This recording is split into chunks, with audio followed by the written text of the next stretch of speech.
Bon matin tout le monde et bienvenue à l'Église chrétienne d'Antique, ton Église. On est vraiment content d'être ici avec vous ce matin.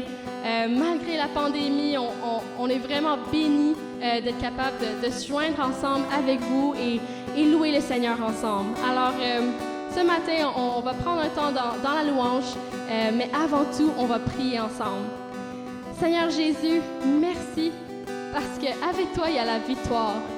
Et ce matin, on veut te glorifier, Seigneur, vraiment élever ton nom pour qui tu es, pour tout ce que tu as fait pour nous, pour la protection, la bénédiction, Seigneur, et juste l'amour que tu mets dans nos cœurs, Seigneur. On est reconnaissant et ce matin, on te donne toute la gloire.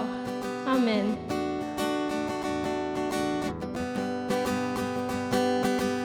Veux-tu briser du péché le pouvoir, la force de ton Christ, la force de ton Christ? Si dans ton cœur tu veux le recevoir, la force est dans le sang du Christ. Je suis fort, fort, oui, plus que vainqueur dans le sang de Jésus. Je suis fort, fort, oui, plus que vainqueur dans le sang de Jésus, mon sauveur. Veux-tu braver la mort et l'enfer? La force est ton Christ, la force est ton Christ. Jésus d'un mot fait tomber tous les fers. La force est dans le sang de Christ. Je suis fort, fort, oui, plus que vainqueur dans le sang de Jésus. Je suis fort, fort, oui, plus que vainqueur par le sang de Jésus, mon sauveur.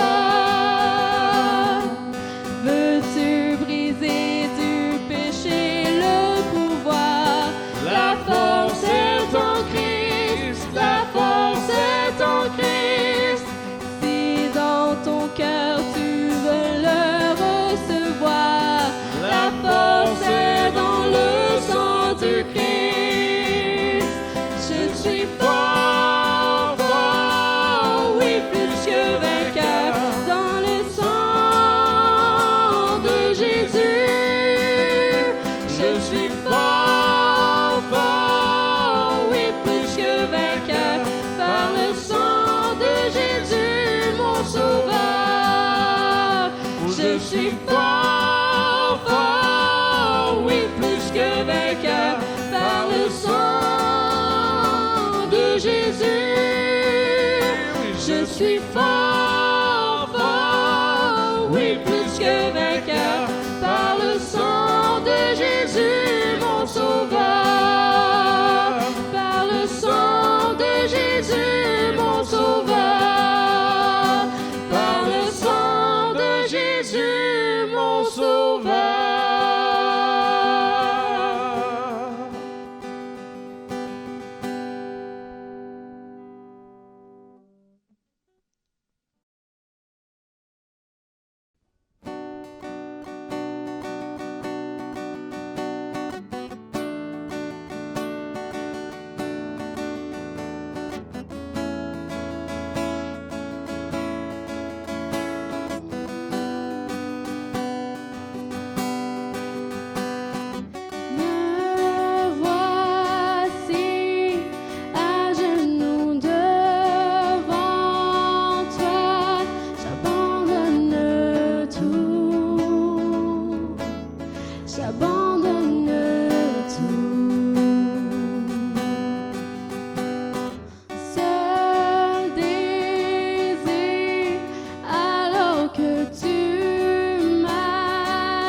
Je m'abandonne.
te connaître plus.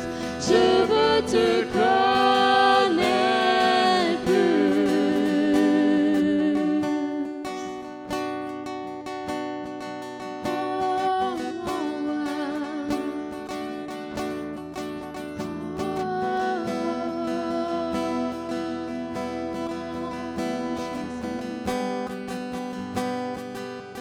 Je veux te connaître, mon roi.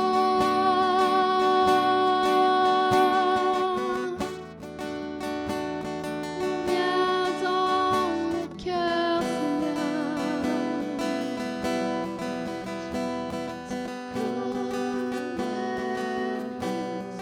Je m'abandonne.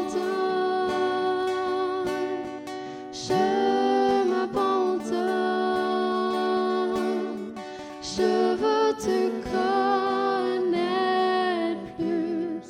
Je veux te connaître plus.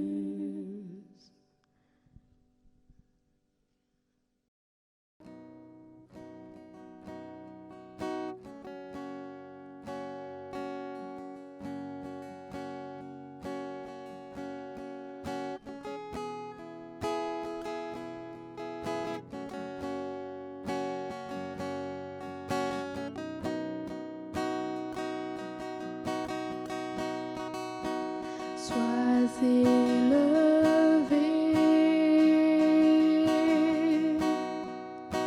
sois élevé.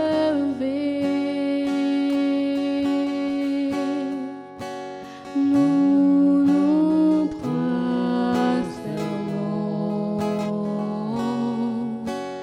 Sois élevé.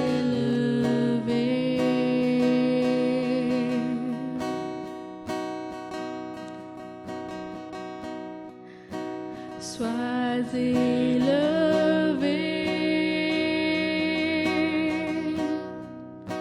sois élevé.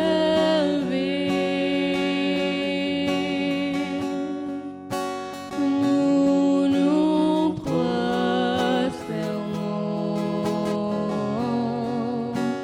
Sois élevé.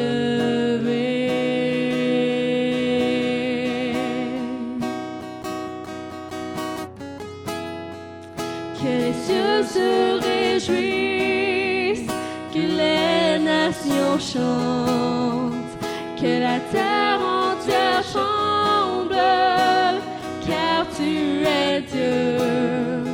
Viens louer le Seigneur dans la beauté de sa splendeur.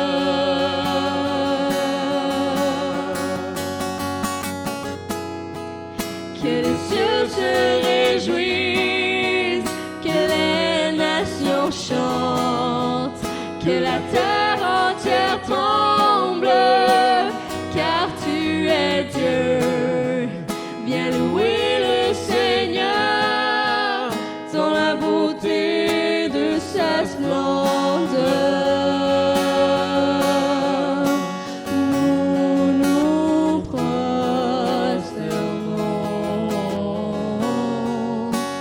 Sois élevé.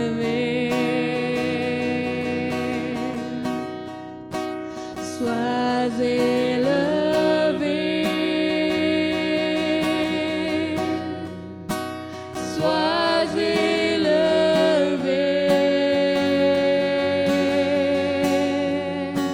Nous nous prosternons.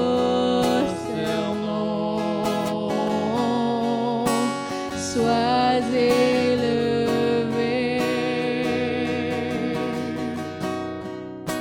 Sois élevé.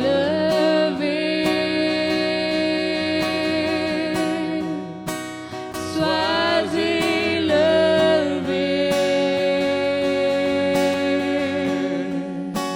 Nous nous prosternons.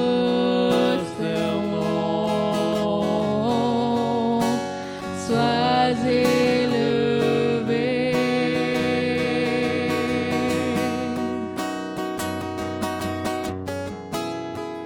Que les cieux se réjouissent, que les nations chantent.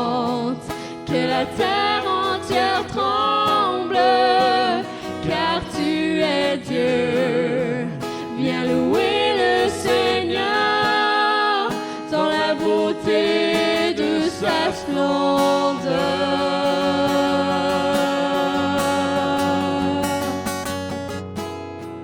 Que les cieux se réjouissent, que les nations chantent, que la terre entière tremble, car tu es Dieu. Viens louer le Seigneur dans la beauté de sa splendeur.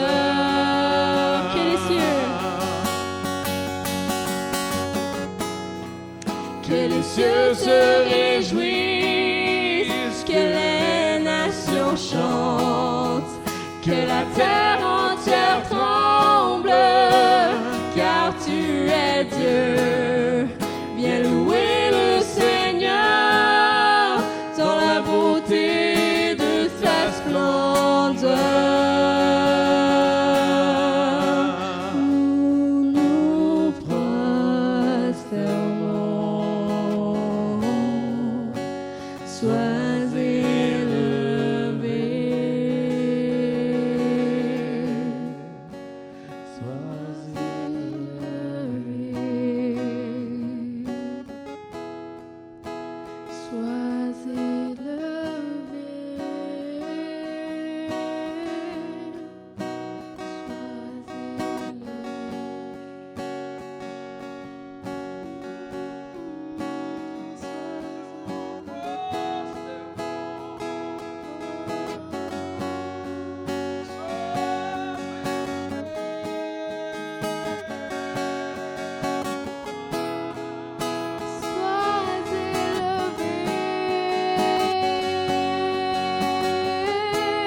Jésus, ton nom est au-dessus de tout nom. Nous louons ton nom, Seigneur. Sois élevé, mon roi. Sois élevé, Seigneur. Alléluia.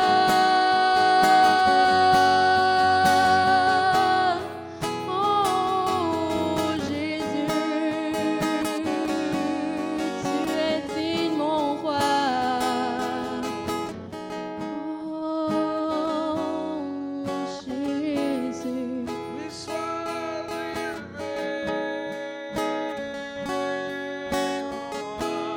tu es digne de toute louange, mon roi. Tu es digne de la gloire, mon roi. Tout à toi, Seigneur, tout à toi, mon roi.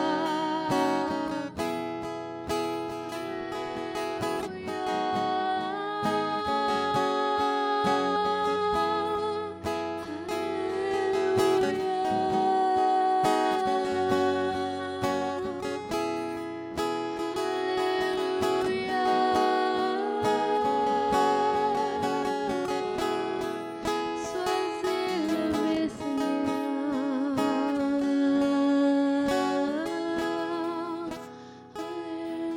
Alléluia.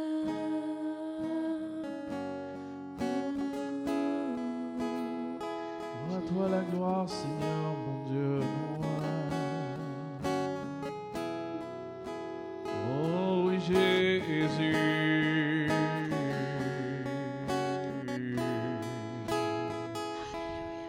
Alléluia, que ton nom soit élevé, mon Dieu, mon sauveur, mon Seigneur.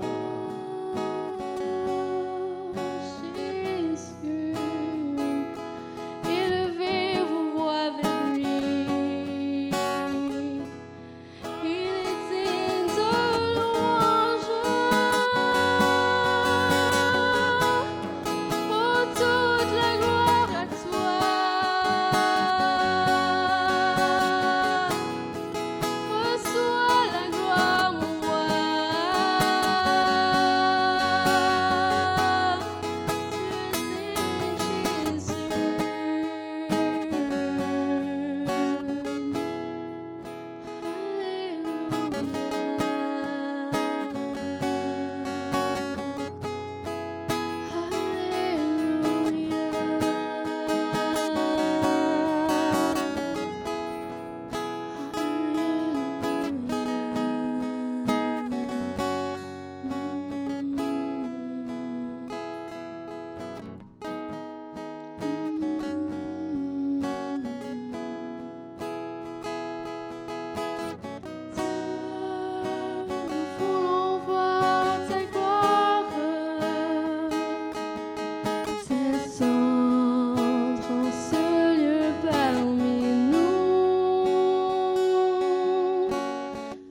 Dieu, nous voulons voir ta gloire descendre en ce lieu parmi nous. Dieu, nous voulons voir ta gloire descendre en ce lieu parmi nous. Encore une fois. Dieu, nous voulons voir ta gloire descendre en ce lieu parmi nous. Dieu, nous voulons voir ta gloire descendre en ce lieu parmi nous. Oui, nous te donnons nos cœurs, nos vies, tout notre temps. Sois le centre de nos valeurs, le motif de nos élans. Oui, nous venons, Jésus, par le voile déchiré. Merci pour ton salut, toi l'agneau immolé. Dieu, nous voulons voir ta gloire descendre en ce lieu parmi nous. Dieu, nous voulons voir ta gloire descendre en ce lieu parmi nous. Nous croyons en tes promesses, oui, amen en Jésus. Sommes conscients de nos faiblesses, sans ta grâce nous sommes perdus. Mais nous venons en Jésus, par le voile déchiré. Merci pour ton salut, toi l'agneau immolé. Dieu, nous voulons voir ta gloire descendre en ce lieu parmi nous. Dieu, nous voulons voir ta gloire descendre en ce lieu parmi nous. Dieu, nous voulons voir ta gloire descendre en ce lieu parmi nous. Dieu, nous voulons voir ta gloire descendre en ce lieu parmi nous. Dieu, nous voulons voir ta gloire descendre en ce lieu parmi nous. Dieu, nous voulons voir ta gloire descendre en ce lieu parmi nous. Descendre en ce lieu parmi nous. Descendre en ce lieu parmi nous.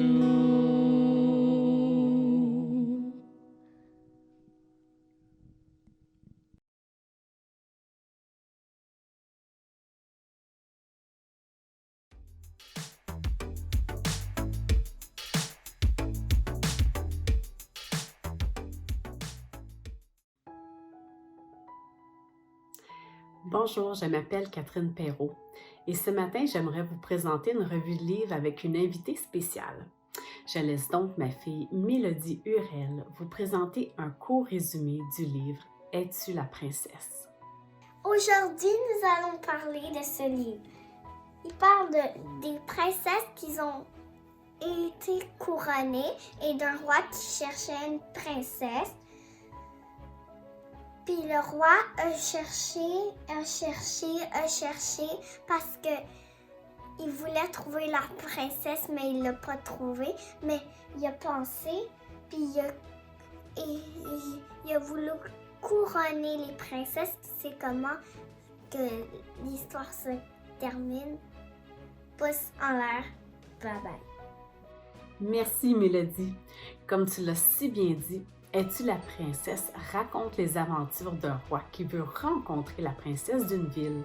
Ce roi a tellement à cœur d'offrir un cadeau à la princesse qu'il n'abandonne jamais sa quête. Tout au long de sa visite dans la ville, il va rencontrer des petites filles uniques et extraordinaires. Le but de cette histoire, écrite de façon simple et captivante, est d'encourager les petites filles à apprécier leur beauté, mais vise aussi à introduire la beauté de la diversité. Avec son premier livre, Cynthia O'Dall nous fait découvrir sa créativité et veut que chacun de nous puisse réaliser que nous faisons tous et toutes partie du même royaume, puisque nous sommes les enfants du roi des rois. Ce livre aborde également le sujet de l'estime de soi. La perception que nous avons de nous-mêmes commence à se forger à partir de l'enfance. Si nous avons une bonne estime de soi, nous serons en meilleure position pour affronter les différentes difficultés de la vie, car avoir une bonne estime de soi est vu comme un facteur de protection contre la détresse psychologique. À la lecture de cet ouvrage, nous sommes donc encouragés à nous voir à travers les yeux de Dieu, car nous sommes ces créatures merveilleuses. Finalement, Es-tu la princesse est illustrée par Jennifer Davies. Les images seront vraiment vous charmer.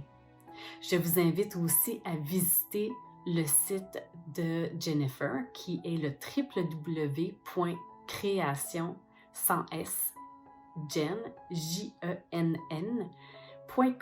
pour encourager cette talentueuse artiste chrétienne. Bonne découverte!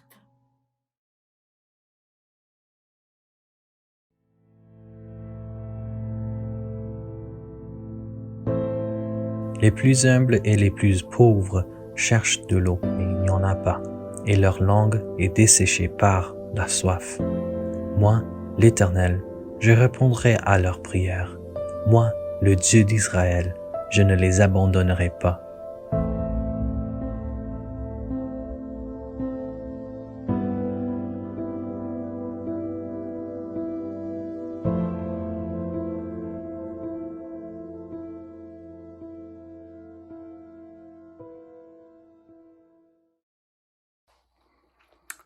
Bien-aimés, une fois de plus, je voudrais vous saluer dans le beau et précieux nom de notre Seigneur Jésus-Christ. Ce matin, il a plu aux serviteurs de Dieu de me désigner pour partager une pensée de la part du Seigneur. Et nous traversons un désert actuellement. Le monde traverse un désert. Et le message que le Seigneur m'a mis sur le cœur ce matin, c'est pour nous encourager. Et le thème que je voudrais vraiment traiter avec nous, il sera fait en 2 étapes. Le thème, c'est quand Dieu fait refleurir le désert. Quand Dieu fait refleurir le désert. Et le sous-thème que nous allons traiter aujourd'hui, c'est comment la souveraineté de Dieu œuvre dans le refleurissement d'un désert. Comment la souveraineté de Dieu œuvre dans le refleurissement d'un désert. Notre texte de base sera dans Ésaïe 41, versets 17 à 20. Je fais la lecture.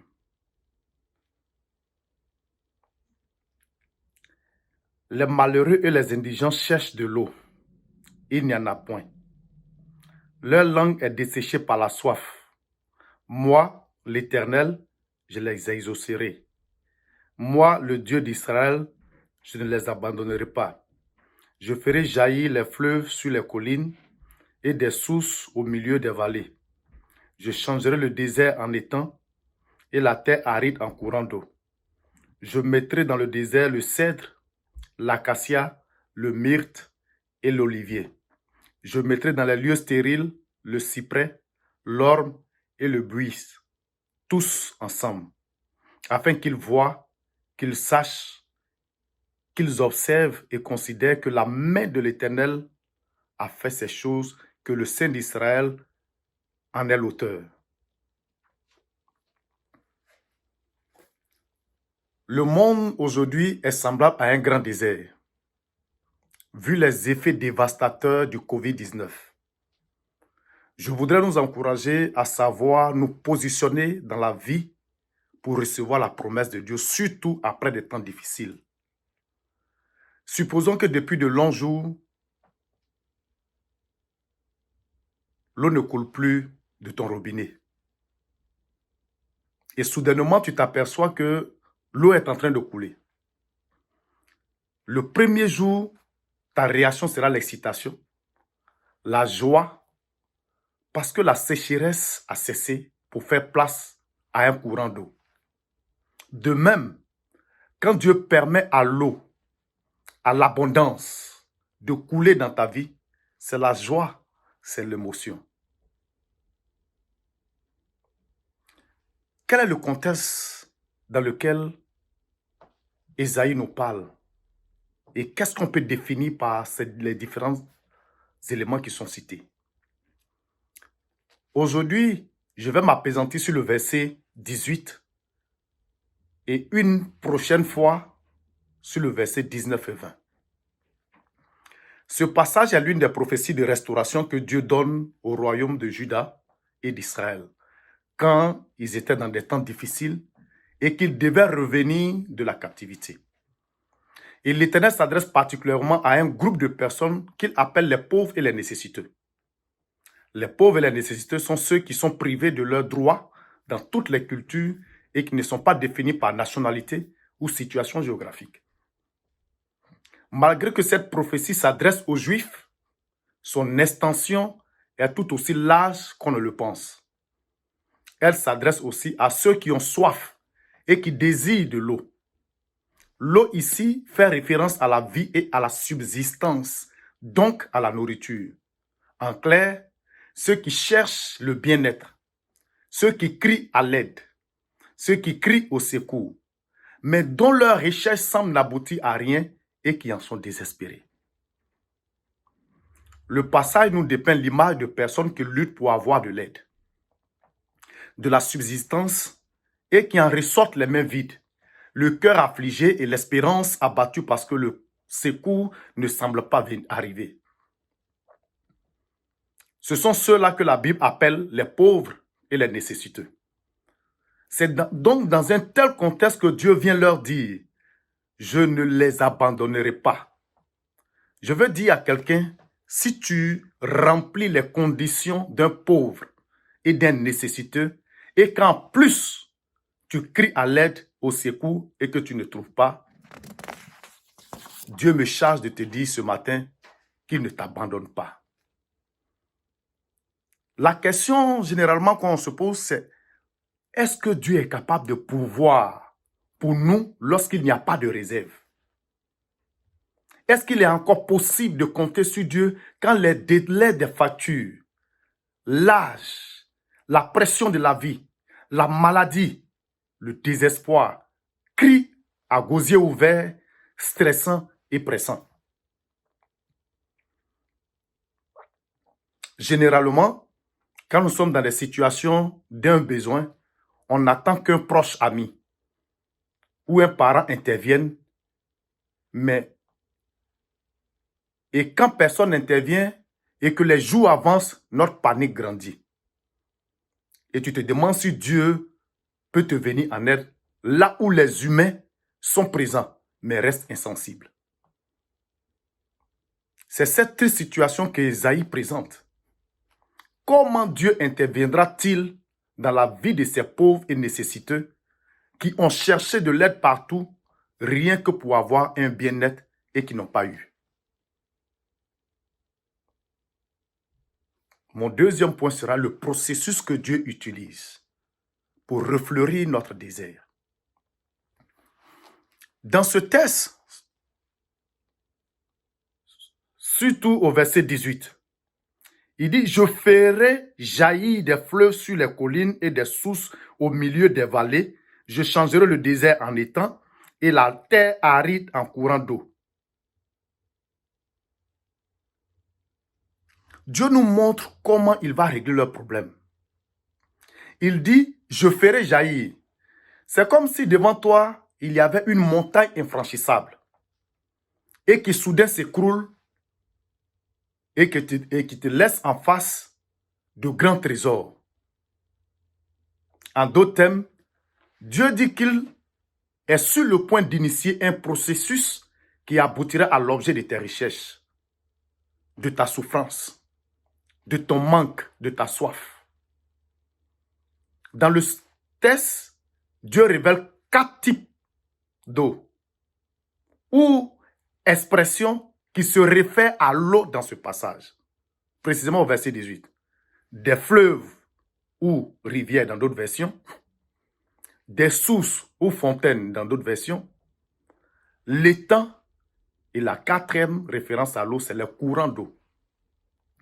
Ce sont tous des qualificatifs d'eau que le Seigneur promet d'envoyer, mais ces eaux n'opèrent pas de la même façon. Je veux dire à quelqu'un qu'il y a l'eau et puis il y a de l'eau. Dis avec moi, il y a l'eau et il y a l'eau.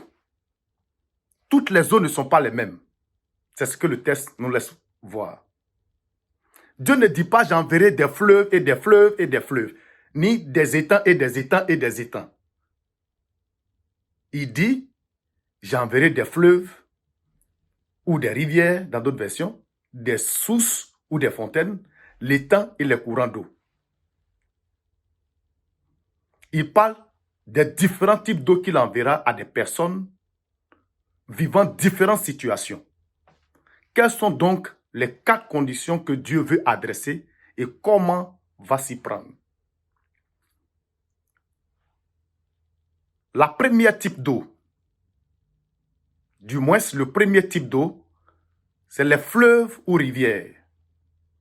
Ici, Dieu s'adresse à des pauvres et nécessiteux qui sont sur des hauteurs, des montagnes qu'il appelle des montagnes désolées. Il promet de faire couler des rivières sur les hauteurs désolées. C'est quoi les hauteurs désolées? C'est une montagne ou une colline nue, dénudée, donc sur laquelle il n'y a pas de végétation, il n'y a pas d'arbres. Dieu ici veut nous dire qu'il y a des personnes qui sont dans des lieux élevés, avec beaucoup de potentiel, qui ont de grandes promesses sur leur vie, mais qui ne peuvent produire, qui sont nus et dans la désolation. Nus parce qu'ils n'ont pas les ressources de ces lieux élevés. Nus ou désolés parce qu'ils sont dans des endroits qui sont censés les bénir, mais pourtant ils sont pauvres. Ils sont avec de bonnes personnes et pourtant, ces bonnes personnes ne peuvent pas les bénir, ni les enrichir. Ils sont dans de bonnes églises, mais ils ne peuvent pas jouir de la bénédiction de ces églises. Ils sont dans de grandes entreprises, mais c'est le nom de ces entreprises qui est leur gloire. Ils sont dans un grand pays comme le Canada, mais c'est juste le nom qui est leur portion. Et Dieu dit qu'il vient pour te donner la richesse attachée à ce lieu, à cette montagne élevée. Pour le faire, il va apporter des rivières à cette montagne et cette rivière va tellement couler qu'elle va emporter ce qui constitue le problème. Car l'une ne tient pendant longtemps au passage de l'eau. Il est donc possible d'être élevé dans la vie et rester desséché ou être dans la désolation. Il est possible d'être dans un pays comme le Canada et rester pauvre et nécessiteux. Le problème avec ce genre de personnes, c'est qu'aux yeux des autres, ils sont grands, ils sont bénis et ils font l'objet de convoitises. Pourtant, ce sont des ossements desséchés. Ce sont des morts qui passent pour être vivants, mais dans la réalité, ils sont morts. Et c'est la réalité que le coronavirus nous a fait comprendre. Des grandes puissances mondiales, mais dont le système sanitaire est une désolation aujourd'hui pour leur peuple. Des grands chercheurs en médecine qui sont incapables de se sauver et qui sont morts. Mais Dieu vous dit, je ferai jaillir des rivières. Bien-aimé, aucune rivière ne coule pour monter, mais plutôt pour descendre. Et pour qu'elle coule pour monter, cela voudrait dire que sa source est en haut. Cette rivière que le Seigneur veut faire couler a sa source en lui-même, en haut. Dieu veut faire un miracle dont la direction et la source n'a rien à voir avec celle des hommes.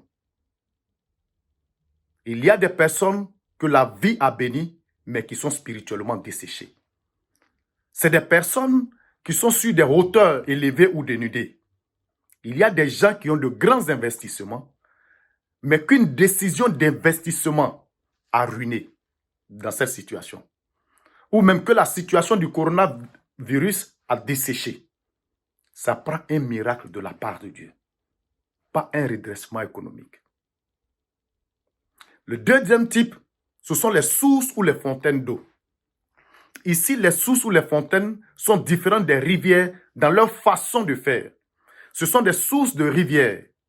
C'est le point de départ des rivières et la plupart des rivières ont un point de départ très insignifiant.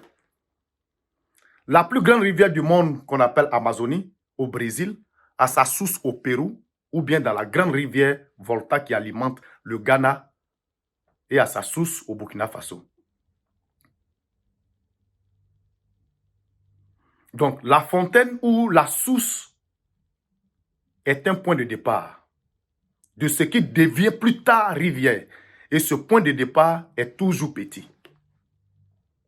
Dieu s'adresse ici à des pauvres et nécessiteux qui sont dans des vallées.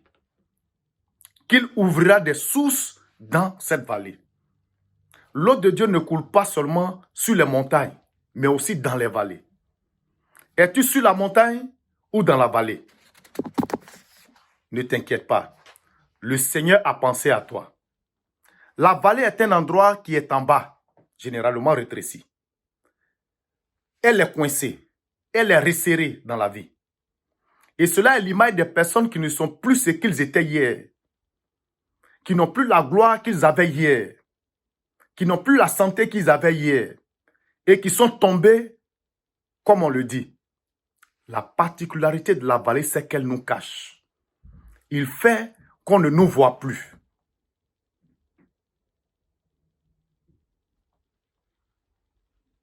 Personne ne veut s'associer à toi quand tu es dans la vallée. La vallée, c'est ce qui nous déprime. C'est ce qui nous rabaisse. Et Dieu est en train de dire à un pauvre dans la vallée, si tu penses que tu te sens moins que rien du fait de cette vallée, laisse-moi te dire que de là où tu es se trouvent des sources d'eau vive, des fontaines qui sont des fontaines d'approvisionnement. Quand 2020 s'est pointé, plusieurs avaient de grands projets qui semblent mourir en ce moment. Et d'autres même sont partis avec leurs projets. Mais le Seigneur déclare, si la source de tes revenus, si tes projets semblent desséchés et que tu te sens comme dans un endroit rétréci, si parce que tu es dans la vallée, tu sembles ne pas avoir de secours ou tu sembles ne pas voir loin devant toi ton futur, je suis l'Éternel qui t'apporte une source, une fontaine d'eau qui permettra à ton désert de refleurir. Je veux annoncer à quelqu'un que Dieu va te trouver dans ta vallée et la fontaine d'eau vive te fera jaillir de là. La particularité de la vallée, c'est que la source commence comme une goutte, un faible commencement. Mais je veux t'encourager à ne pas mépriser les faibles débuts. C'est une source qui commence et peut devenir une rivière si tu regardes au Dieu de cette source. Les choses de Dieu ne commencent pas grand. Elles naissent toujours petites et grandissent avant de mourir.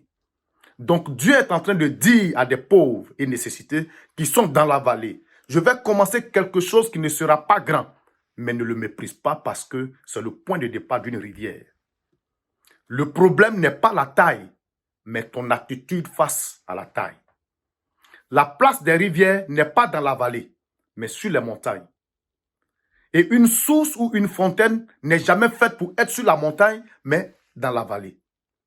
Tous ceux qui te voient dans la vallée et qui pensent que c'est fini pour toi seront surpris parce que l'Éternel va faire dans cette vallée et ils comprendront que Dieu n'avait pas fini avec toi et que même de la vallée, tu peux revenir. La troisième source d'eau, c'est l'étang. L'étang d'eau. L'étang est semblable à une mare d'eau. C'est un réservoir. C'est comme une piscine. Il ne coule pas comme la rivière et la fontaine. C'est une eau paisible. Et c'est cette idée qu'avait le psalmiste en tête quand il rédigeait Psaume 23. L'Éternel est mon berger, je ne manquerai de rien. Il me fait reposer dans de verts pâturages. Et Dieu dit, je ferai jaillir un étang dans le désert. Le désert est le symbole de ce qui est vide. C'est une vaste étendue de terre, un lieu d'errance. Donc, quand nous disons de quelqu'un qu'il marche ou qu'il est dans le désert, nous disons qu'il marche, qu'il fait des efforts sans rien produire. Le désert, c'est l'endroit où tu fournis des efforts, tu travailles mais rien ne laisse voir un rendement, un résultat. L'une des caractéristiques de la marche dans le désert, ce sont les murmures, la grogne. C'est une aventure sans fruit, sans sens. C'est pour cela que Dieu, au travers du prophète Ésaïe, dit aux pauvres et aux nécessiteux qui font des efforts, qui travaillent sans résultat probant, qu'il leur donnera un étang d'eau, un réservoir d'eau dans ce désert. C'est le processus que Dieu a utilisé pour sauver Agar et son fils en Genèse.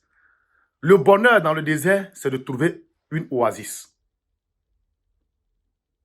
Pour tous ceux qui sont en train d'errer ça et là, pour tous les voyageurs, pour tous ceux qui ont le sentiment d'être pèlerins, à la recherche d'un endroit de destinée, le Seigneur te dit qu'il ouvre pour toi une oasis, un étang d'eau pour te désaltérer. Pour tous ceux qui portent des fardeaux lourds dans le désert, dont le déplacement est devenu pénible dans ce désert, l'Éternel te donne son aide. Il te donne quelque chose de rafraîchissant pour te donner la force, car tu ne mourras pas dans ce désert. Tu ne mourras pas dans cette pandémie. Alléluia. Il y a encore de la provision pour toi dans le grenier de l'Éternel. La bonne nouvelle que je voudrais t'apporter ce matin, c'est que avec le désert n'est pas perpétuel. Tu y sortiras avec un témoignage. Pour celui qui est sur une montagne de désolation, il leur donne des rivières. Pour ceux qui sont dans des vallées, il leur donne des fontaines d'eau ou des sources d'eau. Et pour ceux qui sont dans le désert, il leur donne des étangs.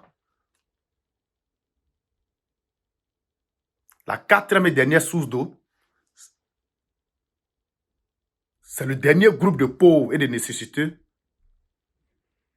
à qui notre texte s'adresse. C'est ceux qui sont dans des terres arides. À cette catégorie, il leur suscitera des courants d'eau. Les terres arides sont des terres où tout ce qu'on y plante sèche et meurt, apparemment. Ce ne sont pas de mauvaises terres, mais leur problème, c'est qu'elles n'ont pas reçu de pluie depuis un certain temps. Elles sont en constante sécheresse et pourtant, elles étaient fertiles, mais à cause du manque de pluie, elles sont devenues stériles. Les courants d'eau ici réfèrent à des puits d'eau.